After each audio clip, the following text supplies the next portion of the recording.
West Denver. Sleep deprived and heavily caffeinated. All right, let's do this then. This is the Jeff and Bill Show. I don't understand what agree with that. They don't always agree, but hey, at least they have coffee. Coffee. And each other. I love you, man. God help us. I want to bless him. We need all the help we can get. Now here's Jeff Hunt and Bill Thorpe. The Jeff and Bill Show on News Talk 710 KNUS.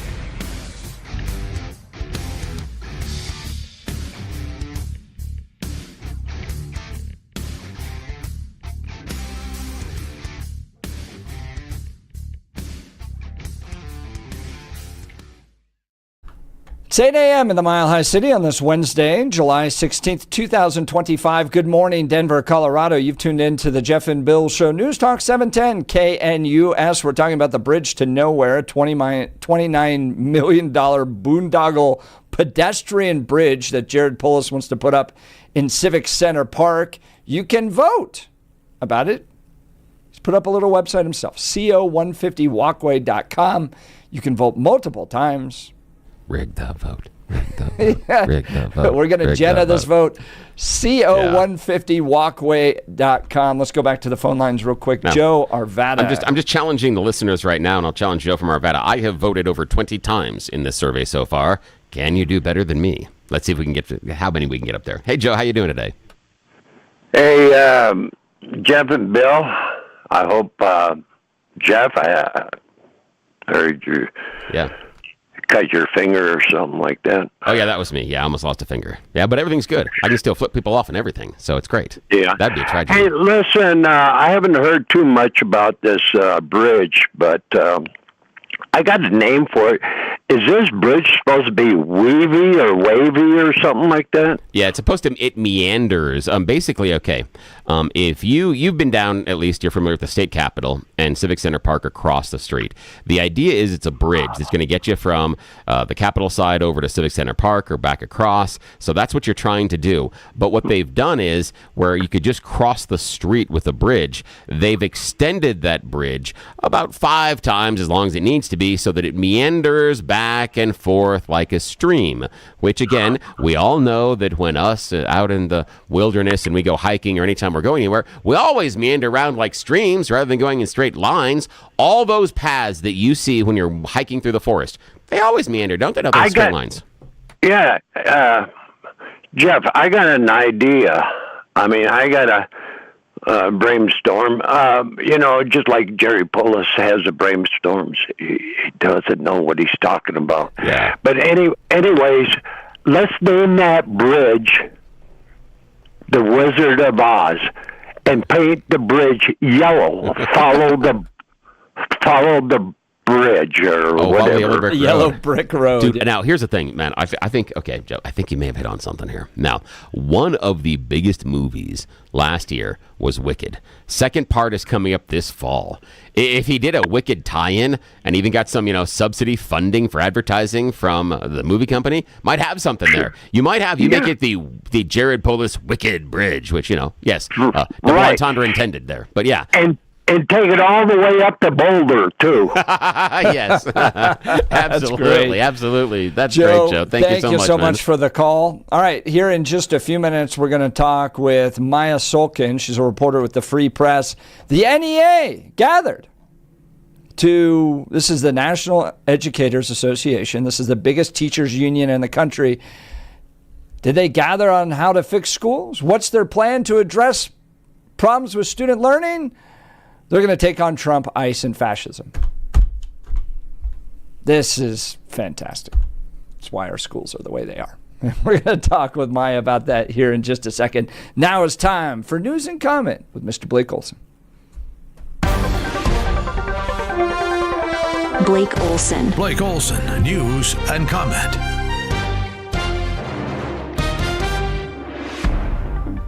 Good morning, Wednesday, 65 and cloudy in Denver. Nice morning. Expecting a high of 84 today. This portion of the news sponsored by Pastor Camp Heating and Air Conditioning at 303-777-1234 to learn more about special savings opportunities on Lennox equipment. Our top story, DJT says AG Pam Bondi should release whatever she thinks is credible from the Epstein files. It's pretty boring stuff. It's sordid, but it's boring. And I don't understand why it keeps going. I think, well, really only pretty bad people, including fake news, want to keep something like that going. But credible information, let them give it. Anything that's credible, I would say let them have it. Senator Mike Lee says Ghislaine Maxwell should be able to tell her story in front of Congress. Absolutely. I've posted on this, and if she were to testify, I think she could answer a lot of questions that could help put all of this in perspective. Speaker Mike Johnson agrees. You know, Pam Bondi, I don't know, when she originally made the statement, I think she was talking about documents. As I understood it, they were on her desk. I don't know that she was specific about a list or whatever, but she needs to come forward and explain that to everybody. I like Pam. I mean, I think she's done a good job. We need the DOJ focusing on the major priorities. So let's get this thing resolved so that they can deal with violent crime and public safety and election integrity and going after Act Blue and the things that the president is most concerned about, as we are. So I'm anxious to get this behind us. They were both on Benny Johnson on X. Russia has launched yet another assault on Ukraine with drones and missiles. One northeastern city saw at least 17 strikes in 20 minutes just after midnight, according to local media. The crux of this case is how. Now, I would submit to you that over the next couple of weeks, you're going to hear a lot of evidence, okay? The how is going to be based on speculation and assumptions. That's defense attorney Ashley Witham. The murder trial of Colorado dentist James Craig, accused of poisoning his wife, is underway. On Tuesday, prosecutors told the jury Craig poisoned his wife Angela numerous times, including a final dose while she was in the hospital with doctors trying to figure out her mysterious illness. The trial expected to last about 3 weeks. 2,000 National Guard troops are being withdrawn from the L.A. protests. The Pentagon confirmed that it'll scale back the military presence in L.A. by about half. About 4,000 National Guard members were deployed by 47 to respond to protests. Meta CEO Mark Zuckerberg is expected to testify in a case over billions paid in fines to settle disputes over privacy practices. Shareholders are taking the Facebook parent company to court in Delaware, hoping to get Zuckerberg and other company officials to repay some $8 billion. The trial starts today. On CNN Tuesday, Julie Roginski and Abby Phillip try to tell Scott Jennings that egg prices are not down since DJT took office. It's much higher now than it was when you and I were debating. We're literally lying about the Wait, excuse me. Eggs are down. No, whoa. Eggs are down. Guys, stop. Okay, Scott, before you accuse her of lying, I literally just went over this. She is correct that year over year, the Since price... Donald Trump took office, what happened to the eggs? Oh, my God. Do you not understand that the difference between... Who was the president last year at this time? Scott, do you understand... And then when did they spike? Julie, let me just resolve this so we can move on, because this is a silly conversation. You totally derailed this conversation. She's trying to have a serious panel, and you're out here arguing derailing the conversation. No, I'm not. Pardon me. She's not telling the truth about the eggs. But you're derailing the conversation, okay? Egg prices are down. They would not concede. Unbelievable. Wow. Kyle Schwarber delivers National League their all-star victory last night in an epic home run swing-off. 64 in Aurora, 62 in Golden, 65 in Denver right now. Jeff and Billy continue. The terms that are being used here are not understood by the common everyday Joe. Pardon the expression. Blake Olson, News Talk 710 KNUS. A cold front moving south along the Front Range will trigger an excellent chance of showers and thunderstorms today through tonight into tomorrow. Be advised, especially today, of the risk of severe weather with heavy rain, large hail, strong winds. High 70s and low 80s falling into the 70s, upper 50s tonight, 80s tomorrow. Weather is a service of L&L Heating and Air Conditioning. For quick, trustworthy, and dependable service, call L&L Heating and Air Conditioning at 720-851-1691. Visit them online at bestdenverhvac.com. You'll be comfortable with L&L. Meteorologist Don Day in the 710 KNUS Weather Center.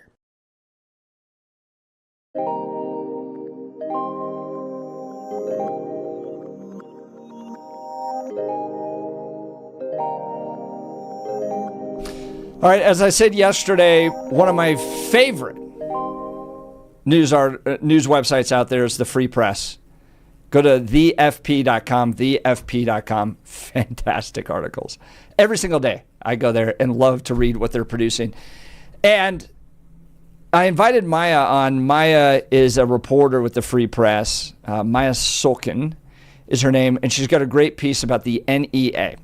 Now, I informed Maya that we're a left, right, center discussion show. So kind of like the old Hannity and Combs that's on Fox. And my take on government-run education right now is that it's doing exactly what it intends to do, which is to produce little Democrat activists. I think that's what it does. And she's got a piece out there about the recent NEA meeting. Now, the National Educators Association is the largest teachers union in the country. And the title of her article, How Do You Fix Schools? Teachers Union says, Stop Trump, ICE, and fascism. And she links to some of the resolutions that were adopted. I just want to read one of them for you. Okay. And keep this in mind in light of the challenges schools are facing, right? About students reaching set standards on reading, math, those types of things, okay? Here's what they did. Here's a business item adopted by the NEA. NEA declares its support for and participation in the mass democratic movement against Trump's authoritarianism and violation of human rights. We support the No Kings movement and the Los Angeles-based movement to defeat Trump's attempt to use federal forces against the state of California and other states and communities. We stand with the millions of activists and protesters of this movement in their defense of democracy, the unity of the country, free speech, civil rights, labor, independent trade union rights, due process, and the popular democratic norms of a constitution securing the sovereignty of we the people. Sounds like something that would come right out of a DNC resolution. So, joining us to give us some insight on the NEA gathering that just took place is the author of this piece, Maya Solkin. Maya, thanks so much for taking time to join the Jeff and Bill Show. Yeah, good morning. Thank you for having me. Good morning, guys. So you point out in your piece, 40% of American fourth graders have less than basic reading skills, and only 26% of 12th graders are considered proficient in math. Yet they're spending their time at the NEA addressing Trump. Give us some insight on this. Yeah, so I think it's important to understand this is the largest teachers union, but this is also the largest just union, full stop, in the country. And so, a lot of people think that at these conferences, they're kind of just voting on loose items that don't really pertain to what their kids learn in the classroom. But in fact, the resolutions that they pass at these conventions inform the curriculum that they teach. So, for instance, there are resolutions in the past that have promoted, critical race theory or gender ideology in classrooms. So these are very, very real. And as you'll see in my report at the Free Press, the items that were passed read more like you said, like they came out of a political organization than they do an educational one. And a number of the delegates I spoke to who were in attendance basically said to me that this whole convention and really this whole union is completely political. It has nothing to do with education. And there are delegates who got on stage and tried to talk about, among other things, the plummeting literacy, reading, and writing rates in this country, and they were booed off stage. And so when we look around and see really, really concerning statistics about young kids in this country, this is a pretty good place to start looking. That voice you're hearing is Maya Solkin. Maya is a reporter with the Free Press. She's got a great piece out about the NEA's recent meeting. And I want to point out, here's another business item that was adopted, by the way. And she links to it in her piece, and I'll have it up at x.com/Jeff Hunt.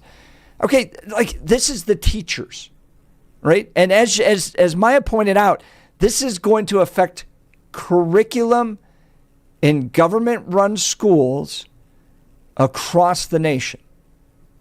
Listen to this. The NEA pledges to defend democracy against Trump's embrace of fascism by using the term fascism in NEA materials to correctly characterize Donald Trump's program and actions. The members and material resources of the NEA must be committed to the defense of the democratic and educational conditions required by our hopes for a just society and the survival of civilization itself by stating the truth. I mean, you want to talk about hyperbole. Maya, go ahead. Well, I think it's also important to understand, to juxtapose this, what resolutions did not immediately pass. So I want to give an example of those. So the way this works is, they vote on new business items is what they call them, and sometimes they're immediately passed. Sometimes they go on to executive committees. Although I've had a number of present NEA members say, I've had new business items that were, quote unquote, passed along to a committee, and I haven't heard back from them, and it's been 2 years. So one item first that did pass is that the union will not endorse any of ADL's, the American Defamation League's materials, which is one of the most prominent and widely cited researchers and trackers of anti-Semitism in the U.S. Well, and I want to hold on, and I want to bring this up too, as somebody who's worked with the ADL. They're no bastion of conservative thought either. It's not like they're rejecting the Republic or the Republican Jewish Coalition, the RJC. They're out there. It's the Anti-Defamation League. Yeah, I mean, I think that there's probably a large population of Jews who find that the ADL isn't doing a good enough job of protecting Jews and is maybe too lenient on free speech. But an item that did not pass, is that the NEA will use a Jewish Affairs Caucus screening out hate checklist and a combating anti-Semitism toolkit to help teachers, students, and families identify and respond to anti-Jewish hate crimes and incidents.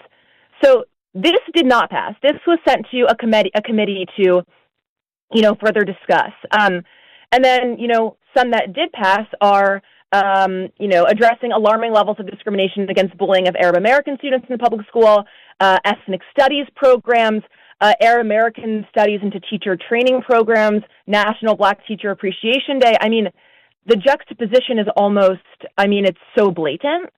And the teachers that I spoke to have basically said it's been this way for a really long time. And at the Free Press, I've covered a lot of campus protests. And you kind of have to think, like, these students, these 18-year-olds, did not show up on these elite college campuses never hearing of some of these issues.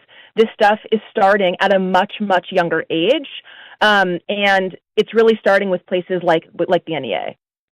That voice you're hearing is Maya Solkin. She's exactly right. She's got a great piece out in the Free Press. It's one of my very favorite news publishing companies, thefp.com, thefp.com, her piece. How do you fix schools?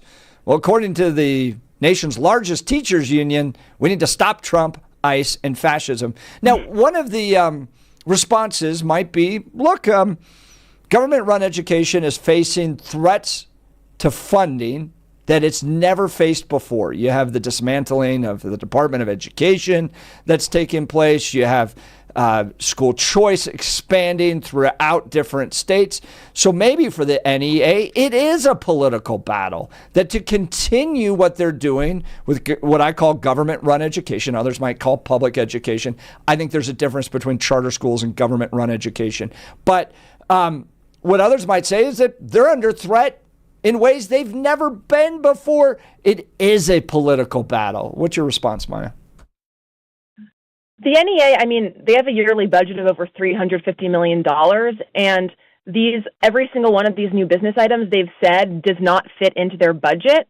And some of these items they say will cost them like, $200,000. So that's not coming from the budget. That is mostly from dues. They have over 3 million members. And so for me, I think there's been this huge intersection, definitely in higher ed, but now in K through 12 between politics and education. And frankly, these teachers' their jobs are not to teach kids, especially when they're in middle school, about politics. It's just not their job. I didn't learn what fascism was until middle school, and it was when we learned about Mussolini and Hitler. So I think that there's been this intersection, a very dangerous one, and we've kind of forgotten the core tenets of education, which are meant to be math, reading, writing, debate, speech. These things are kind of getting lost on us, and as everything becomes hyper politicized, we've lost one of the most important parts of our government. Well, and it's built distrust with parents, right? So a lot of us look at education and go, "Well, this was like what high school was in the '80s." That it was taught, your school was typically taught by someone, probably a lady in her 60s. She was probably pretty boring. Think Ferris Bueller, right? Bueller, and that type of thing. And now it's become so politicized, and programs like Libs of TikTok have demonstrated how teachers today see their students not as a responsibility to partner with parents, but instead an opportunity to indoctrinate these kids. The kids belong to the teachers. Go ahead, Maya. Yes. Well, one thing I want to point out is, there's a recent Supreme Court ruling that basically allows parents to opt their kids out of gender ideology in certain states. And they adopted a resolution that basically says the NEA will provide a sample local school board resolution that protects educators in the classroom who are teaching LGBTQ plus inclusive curriculum and content in a Know Your Rights document. So when I asked the attendees about this, they've basically said that the delegates at the NEA have said, the Supreme Court doesn't matter. I don't care if these parents opt their kids out. I'm going to override the parents. So they're not hiding or being mysterious about what their agenda is. They're saying, I don't care what the Supreme Court says. I don't care what the parents say. And so, one of the last lines of the piece is this teacher telling me, if your kid is in an American public school, pay attention.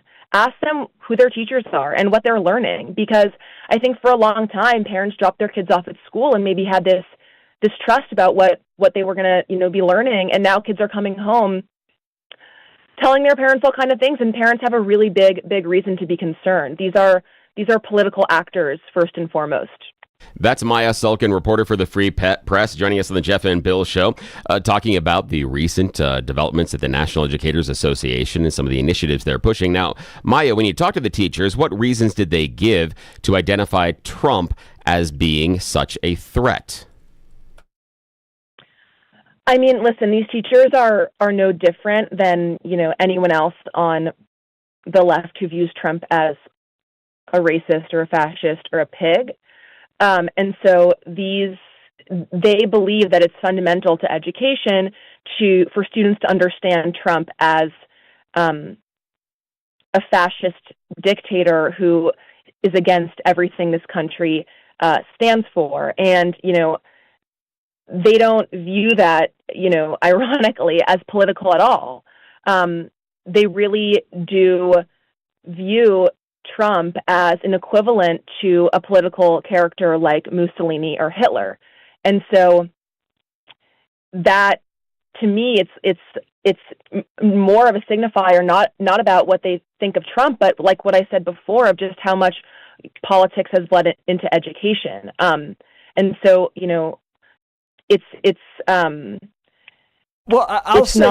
I'll say this. I've interviewed a lot of these people. I went down to the teachers' protest and talked to them. I think, to Maya's point, it's very sincere. Like, they really believe this. Go ahead. Yeah. So exactly, they are not. You're right. It's not. They don't view it as malicious. They think they're doing the right thing by teaching kids to, skip class and take to the streets and protest, in the No Kings movement. They're not coming at this from like an indoctrination standpoint. This is really about the fact that they think the country is facing a fascist dictator, and that the priorities have shifted, and it doesn't really matter if you can't read or write because democracy is on the line. That's really where they're coming from. So I agree with you. I think it actually is sincere, not that makes the result any better. Now, Maya Sulkin, reporter for the Free Press, joining Jeff and Bill live, talking about the meeting of the National Educators Association.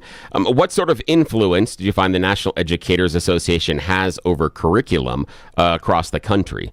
How much influence do they have on this? And the reason I'm asking it is if we're so worried about them being so liberal and identifying Trump as a fascist, how are they going to affect or make the change happen in all the individual school districts across the country? Yeah, so basically adopted business items don't supersede the union's policy resolutions, but I mean, like I said before, they have really helped shape what American students learn when they walk into school every day. So previous business items, like I said, promote critical race theory, teacher training for gender affirming care in the classroom, and then there's a union initiative called Ed Justice demanding that we view our collective work through, this is a quote, a racial equity lens. So these are very real things that permeate into the classroom. Of course, it's up to the teacher to bring what they will into the classroom, but that statement becomes more concerning when you know that they have over 3 million members and representatives from virtually every single school district in this country. Is it also dependent upon the school district? Because we have different school districts here in Colorado, and they will have different curricula, and they will have different approaches to things like LGBTQ and a bunch of the other things that we seem to be concerned about. And the reason I'm going this way is I understand the concern behind the National Educators Association, but it seems to me that we have a bulwark that prevents the implementation, a lot of their crazier stuff, in communities because you have a local school district, and the local school district and the school board has to approve the curricula. The teachers, while you say the teacher does bring stuff into the classroom, the teacher does not independently get to decide the lesson plan. Right. So one delegate I spoke to is from Texas. For her, this will matter less for her school because, like you said, a Texas school board is far less likely to vote this curriculum to pass than, let's say, a school board in California or New York. But I will say it's concerning. There is far less oversight over what curriculum gets into the classroom than you think there is. It is not like there is a school board meeting most of the time where they're looking at what's being handed to students. There's usually like a broad overview of what they learn. But I've spoken to parents with kids who come home with packets about, like Trump being a fascist or Israel being an apartheid state. And you talk to the superintendents and school boards of the school, and they've said, I don't know how this ends up in these teachers' hands. This is at American public school. So I think we tend to think there's more oversight into what goes into the classroom than there really is, which is another. I can get with that, but part of it also, I have to put a little bit on the laziness of the parents, because every school district that I'm aware of does have a portion of time in which you get to review school curricula. If they're making a change, they make it available. I understand that we want to make it as easy as possible, that we want to be able to go click, click, click, and sit on our couch and do it. Yeah, we want to see it online. I know, but here's the idea. If it is so important to you, the idea of putting on your shoes and going down to a building and looking at the actual books, that's too much of a barrier? I disagree. If you are that concerned, because if you're going to go shopping and find charter schools or private schools, you're engaged enough to go and look at the curricula. But everything's online. I mean, why can't you just, and Republicans have tried to lead here in Colorado to put that curriculum online. It didn't end up. If it's so important, why do you not want to go and put your hands on the books? And that's the issue. I get that there's kind of a balance on these two sides. I totally get where you're coming from, but I think that the average, if we think about like the average American that is sending their kids to public schools, well, first, I think, it is a problem that parents cannot even send their kids to a school they're paying tax dollars to, and they have to, make sure that they're okay with what their kids are being taught. By the way, if they're not okay with what their kids are being taught, it is extremely difficult to get that curriculum out of the classroom. The other thing is that the average American parent sending their kids to public school, you know, they might not have time or resources to go and figure this stuff out. The whole point is that they're trusting teachers to give their kids the kind of education that they're paying tax dollars for. And you're right. The people that are saying, you know what, I don't want my kid to be indoctrinated, those are the parents that have the time and money to send their kids to private schools and to charter schools. But I think that kind of misses the initial problem, which is that American schools have become more about politics than about education. And of course, the parents should be paying more attention, but I think we first have to wrestle with the problem of why do parents who are, parents are they're doctors, they're lawyers, they're working multiple jobs, they're nurses, like they might not have time to be wondering what their kids are learning in school and making sure they're not being taught that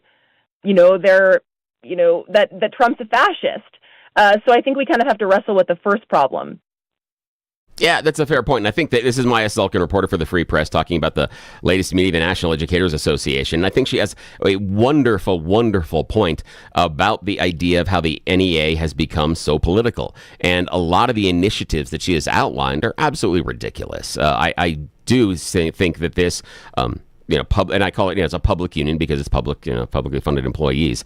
This public union has overgrown itself and they have become way too political. You're right. They would be much better served focusing on achievement and focusing on issues. But I also think that as a society, we've also decided to politicize schools. We've heard it here in the conversation that the things that are wrong with our society are laid at the feet of the teachers, that you're the reason these kids aren't achieving. You're the reasons the kids aren't this. And one of the problems that I have in the experience I've got from family members and stuff inside the public school system is that you have 5% of the student population creating 90% of the problems. But the public school system has very little ability that has been granted by the very parents to take care of those disciplinary problems. And what I mean by this is everyone's going to say, get that troublemaker, get that underachiever out of the school. They're slowing down my child, until it's their child the principal's calling them into the office to talk about. As soon as it's my child, the school's the problem. The teachers are the problem. It's not that my child or anything else isn't there. It's almost like Maya, when you just talked a minute ago about the parents being too busy to go ahead and then focus and look and review the curriculum. But those are also the people that are going to bitch and moan about the curriculum. But the curriculum they were too busy to review in the first place. There's almost a self-fulfilling prophecy on this one. But I'm going to go back to some of the National Educators Association and some of the crazy things that they had as far as an initiative and why they became so political. Did you have any chance to sit down and speak to those teachers about why they felt they had to deal with all the politics stuff instead of dealing with the reading, writing, and arithmetic? I understand that you talked about the idea that Donald Trump is a crisis of conscience for this country, that it's going that direction.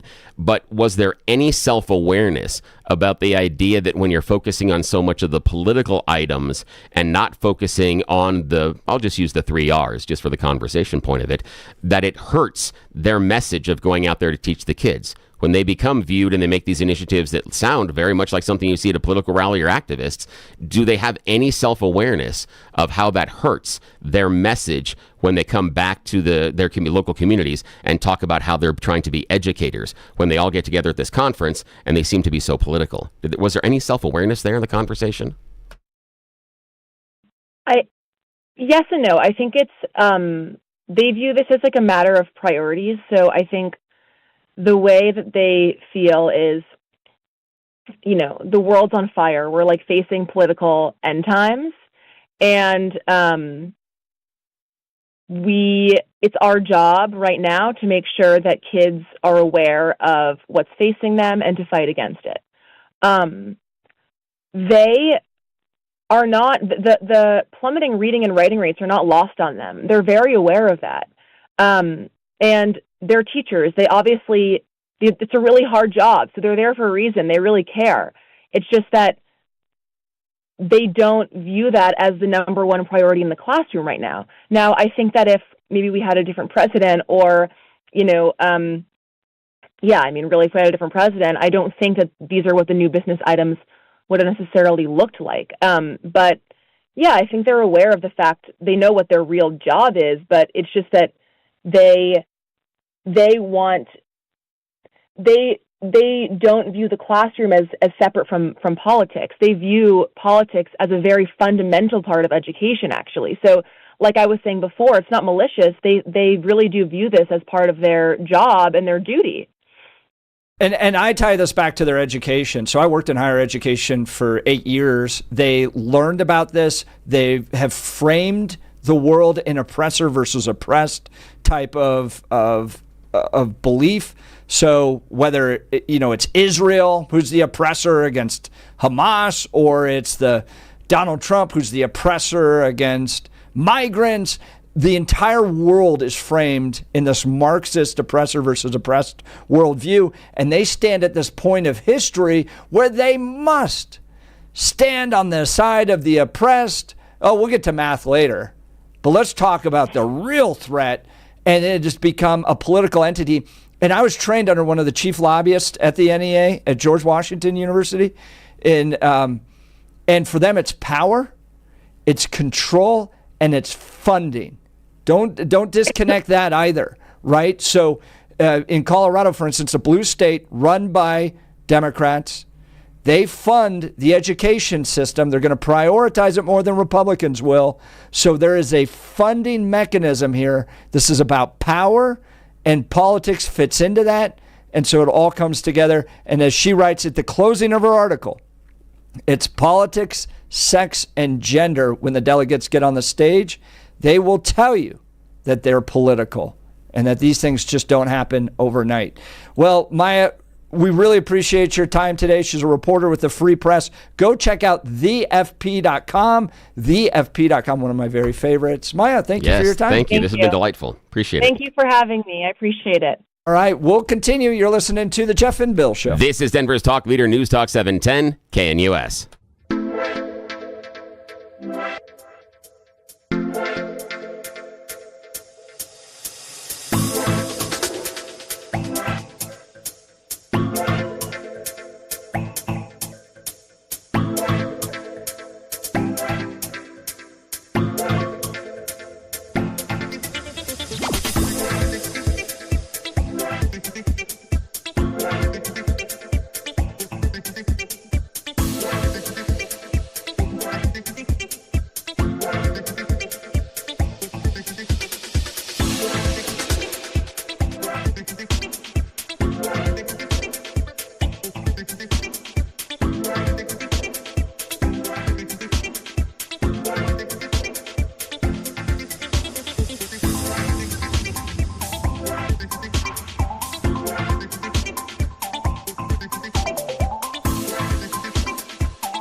Welcome back to the Jeff and Bill Show. Wrapping up a great conversation with Maya Solkin at the Free Press. How do you fix schools? Well, you take on Trump, ICE, and fascism. Here's what they said about some of the issues they adopted at the NEA gathering. That's the National Educators Association.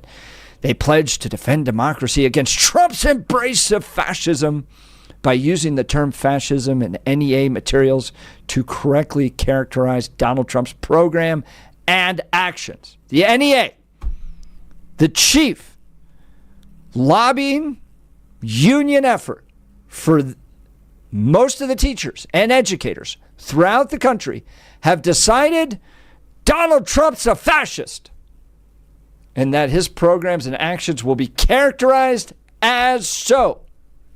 Now, is that going to move its way through all the curriculum? No, because you have school boards. And in fact, that's what Elizabeth is, the school board right there, is trying to fight, is that parents, school board leaders, elected members get to determine the curriculum, not necessarily these special interest groups. But I saw this back in the early 2000s, mid-2000s, 2010-ish, when I was studying at GW, and I studied lobbying under one of the chief lobbyists for the NEA, when they absolutely flipped out about a movie called Waiting for Superman, which was a pro-school choice documentary.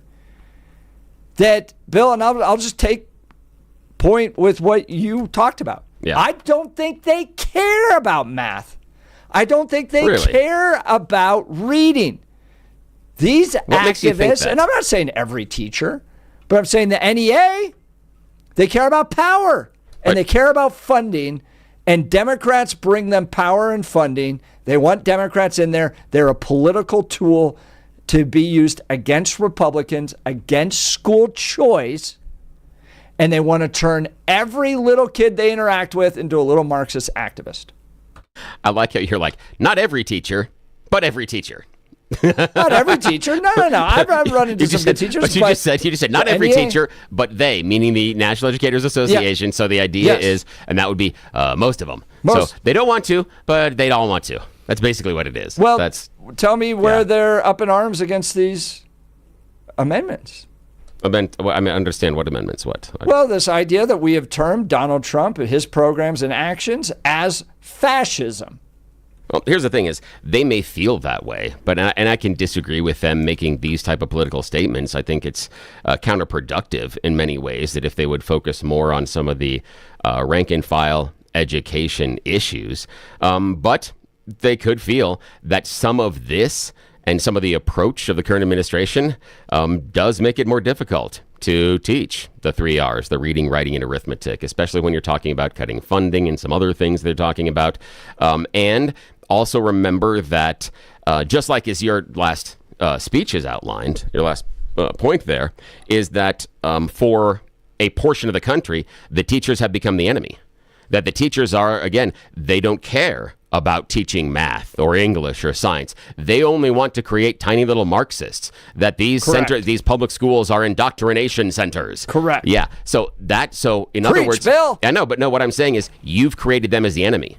You've defined them. I think they did that to as themselves. The enemy. No. You've defined them as the enemy. No, I disagree. Teachers and administrators were so concerned about reading, writing, arithmetic, the 3 R's, all that, then I wouldn't have this concern. But when you walk into a classroom, it's pride flags everywhere, BLM flags, Palestinian flags. But how do those flags? If Tim Hernandez is your kid's teacher, yeah, you're going, this guy doesn't care at all about my kid's education. It depends, and I disagree on that, because it would depend on what, and again, I will give Tim Hernandez the grace of what he is teaching. It depends on what he is teaching. If I'm having him do history or Middle East studies, the Jews are the problem. But hang on, what's he teaching? If he's coming into class and doing a math class, then his opinions on Middle East are largely irrelevant. Same thing for talking about biology. But we Same know things if he's a PE aren't. teacher. Bill, we know they aren't not because necessarily. they're failing in all of these categories of the 3 R's. We know they're not teaching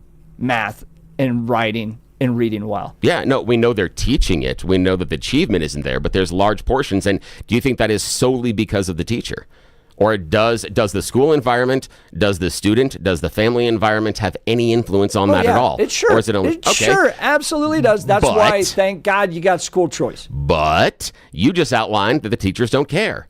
And yet here now you just admit that it has a whole bunch of other factors. We went to a conference where they didn't even bring up these issues. They brought up how we're going to label Donald Trump a fascist. Yeah. This was a political conference. I'm not disagreeing that they had a political focus, but you seem to divide the two and say because this conference was so political, they don't care about this. I disagree. They do care about teaching that. They do want their students to achieve. And I also say that even if you're in a math class or a science class and they have Palestinian flags or pride flags or whatever it else is on the walls, it doesn't impact your knowledge or the teaching do you there. Have that they care? The fact that they show up every day and they take the abuse from other families and teachers. I know people that are in the school system right now. They've been punched by students. Those students are still in class, barely been suspended. Some of them not even an in-school suspension, punched in the face by other students. They still show up to class. They still show up to work. You're telling me those people don't care? Yes, they care. They do. Bill, you made this assumption. You made this assumption. The stats prove over and over again. 80% failure rate in middle school mathematics in the city of Denver. Why is that not a national, why is that not a citywide, statewide emergency? 80% fail rate. Oh, because we're turning out exactly what we want. Little Marxist. I disagree. I don't think they're turning out exactly what they want. Part of the issue is the school system's broken. Part of the issue is you can't discipline kids anymore. You don't have alternative paths for some of these kids. And again, 5% of the kids are causing 90% of the problems.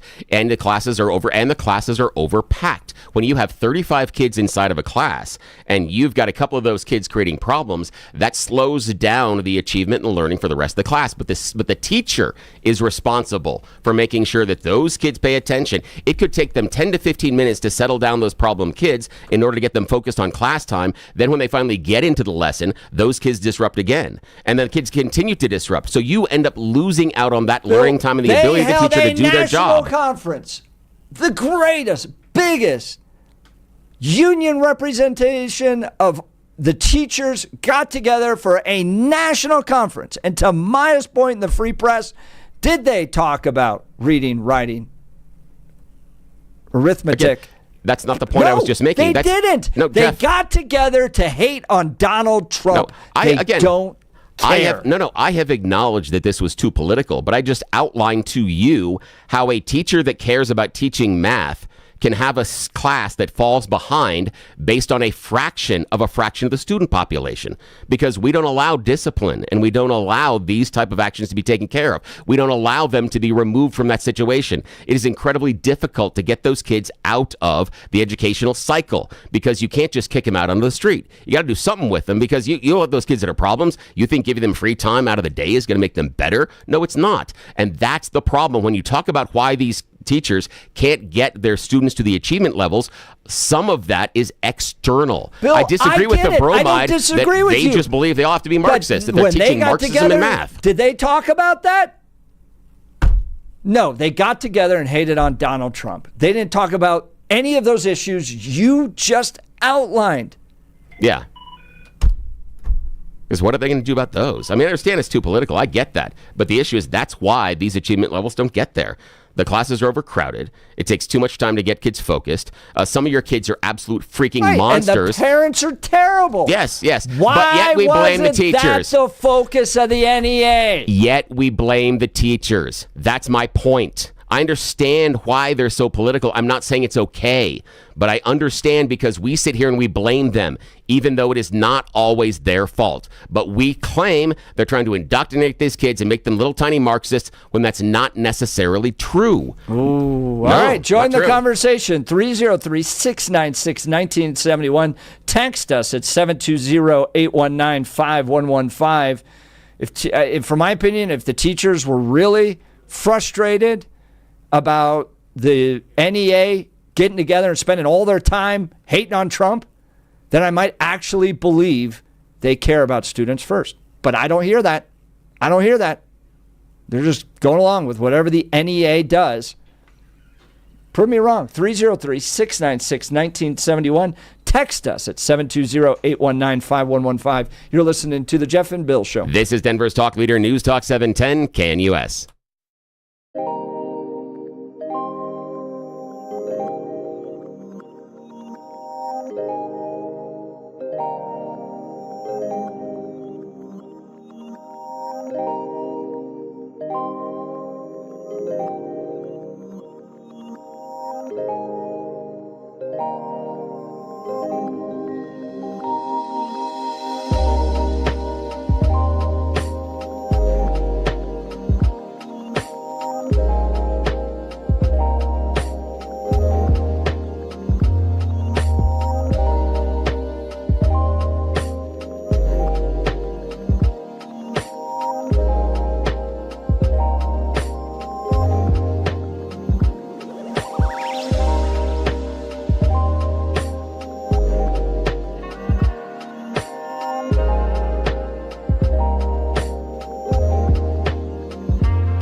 Welcome back to the Jeff and Bill Show. Yes, we have jam-packed phone lines because I do blame the teachers for the performance of the kids in the classroom and that they care more about politics than they do about the performance of these kids.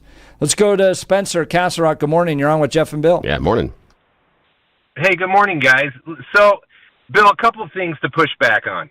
Yeah. Just simply showing up doesn't mean you care. It means you care about paying your bills. It means you care about maintaining your lifestyle. It doesn't mean you care about the work you're doing or who you're doing that work with. You think the other problem is, wait, hang on, Spencer. To be fair, the example that I gave was of a teacher that had been punched in the face. Do you think she's showing up, or she just doesn't care after she's been assaulted by a student? So, because she got punched in the face, she doesn't have to pay her bills? No, what I'm asking is the idea of not caring. I mean, she could go out and get another job, right? But yeah, she's still a teacher. She's still there, and she's still doing the work. She went to school. She got an education. She got a degree. It's not that easy just to switch careers. Wait, Spencer. I got to push back on that one, my friend. We talk about all the time. Just switch your career. You're not finding jobs here. Go do something else. We talk about that retraining and everything else. If this industry is dying, we talk about it all the time, my friend. I disagree with that, and I know a lot of people that have switched to go outside of teaching, and a lot of people that have come in. You can switch, and you can get out of there. Him how easy was if she didn't care, if she didn't care, she wouldn't be there. She can get another paycheck. Okay, I disagree with you on that. Well, based on the evidence you're providing to support your argument, I disagree. But the environment. Hang on. We're gonna finish this after the break here. Hang on, man. You got to get to a hard break at the top of the hour. You're listening to the Jeff and Bill Show. This is 710 KNUS.